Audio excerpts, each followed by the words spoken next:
அனைவருக்கும் வணக்கம். உங்கள் அனைவரையும் தஞ்சை சமையலறையில் சந்திப்பதில் மிக்க மகிழ்ச்சி. இன்றைக்கி நம்ம பார்க்க போகிறது ஒரு ஹெல்த்தியான ரெசிபிங்க. ஒரு வெயிட் லாஸ் யூஸ் பண்ணுறவங்களுக்குலாம் கூட இது ரொம்ப யூஸ்ஃபுல்லாக இருக்கும். இது வரைக்கும் நம்ம சேனலை சப்ஸ்கிரைப் பண்ணாதவங்க சப்ஸ்கிரைப் பண்ணிக்கோங்க. வாங்க வீடியோக்குள்ளே போகலாம். இப்போது தவுகை எப்படி க்ளீன் பண்ணலான்னு பார்த்துக்கலாம். க்ளீன் பண்ணுறதுக்கு இது தாங்க வேறு.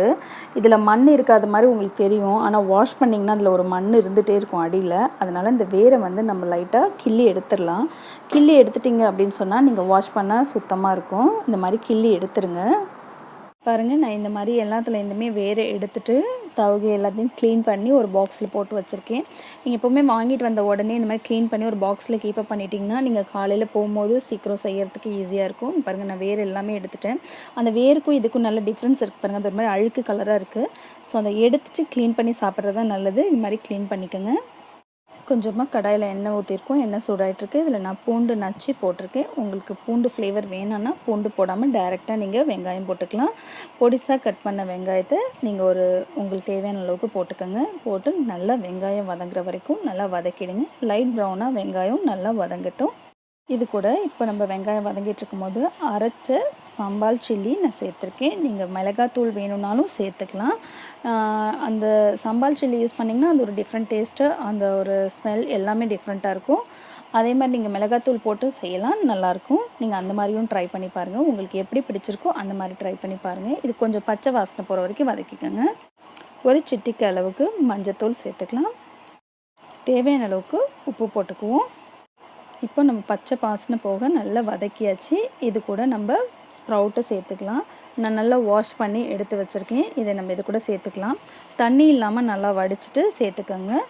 இப்போ இதை நீங்கள் வாஷ் பண்ணி ரெடியாக வச்சுருந்தீங்கன்னா ஒரு 5 to 10 மினிட்ஸ்க்குள்ளே நீங்கள் இந்த டிஷ்ஷை ரெடி பண்ணிவிட்டு நம்ம கடை ஆஃபீஸ் கிளம்புறவங்களாம் கிளம்பிடலாம். இல்லை ஸ்கூலுக்கு லஞ்ச் பாக்ஸ் பேக் பண்ணுறவங்க பேக் பண்ணலாம்.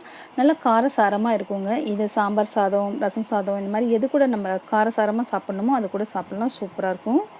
இதுக்கு நமக்கு தண்ணியெல்லாம் எதுவுமே தெளிக்க வேண்டியது இல்லைங்க. இதை அப்படியே விட்டுடுங்க. இது ஏன்னா இதுலேயே தண்ணி இருக்கும். அந்த தண்ணியிலே இது நல்லா வேகும். அதனால் நீங்கள் இதில் தேவையில்லாமல் தண்ணியெலாம் ஊற்ற வேணாம். நீங்கள் அப்படி ரொம்ப ஃபீல் பண்ணிங்கன்னா தண்ணி தெளிச்சுக்கோங்க. தண்ணியெல்லாம் ஊற்றிடாதீங்க. இதை நம்ம ஒரு மூடி போட்டு ஒரு 10 நிமிஷம்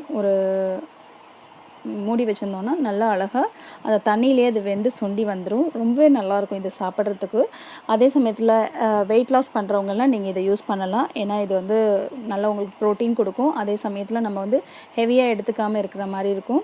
லைட் ஃபுட்டாக தெரியும். நீங்கள் இந்த மாதிரி ட்ரை பண்ணி பாருங்கள். ரொம்ப குயிக்காக ஈஸியாக செஞ்சிடலாம். அதே சமயத்தில் டேஸ்ட்டாகவும் இருக்கும்.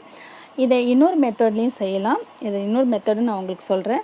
நீங்கள் ஆஸ் யூஷுவல் நம்ம முட்டைக்கோஸ் பொரியல் பண்ணுற மாதிரியே பண்ணிவிட்டு அது ஒரு ஹாஃப் குக் ஆனதுக்கப்புறம் நீங்கள் இதை அது கூட ஆட் பண்ணி கூட செஞ்சு பாருங்கள். ரொம்பவே நல்லாயிருக்கும். இது மாதிரியும் நீங்கள் செய்து பார்க்கலாம்.